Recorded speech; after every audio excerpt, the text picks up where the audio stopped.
All right, our next unit is going to be volume and surface area. So we're talking about three-dimensional shapes now. Before we were just talking about area and perimeter. Those are all two-dimensional shapes. That's just a flat shape. Now we're going to be talking about three-dimensional shapes, which is real shapes. That's what we're really experiencing in real life. Volume is really the space that fills the inside of a shape.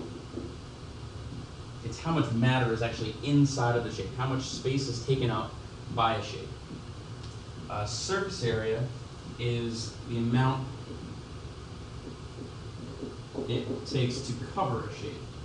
It takes to cover the outside.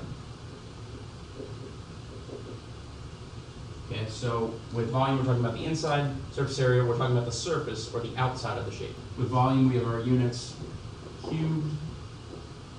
And with surface area, we have our units squared. It's literally the number of cubic units that fit inside of a shape. Whereas surface area, it's the number of square units, two-dimensional square units that cover a shape. Okay, before we get into actually using these, we have to talk about each of these different letters and what they mean. They're all labeled on your formula sheet, so you don't actually have to memorize these as long as you know what it actually means and how to use it. The big B, this capital B, is the area of the base. And the base changes from shape to shape. For a cylinder, a circle is the base. For a triangular prism, a triangle is the base.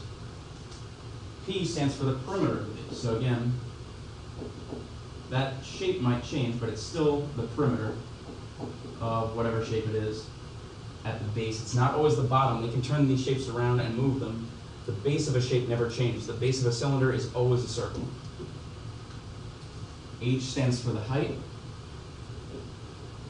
And that actually is a little bit trickier than it seems. Sometimes we're talking about the height of one face of the shape. Sometimes we're talking about the height of the entire thing. It's especially tricky when we talk about triangular prisms. The L stands for the slant height.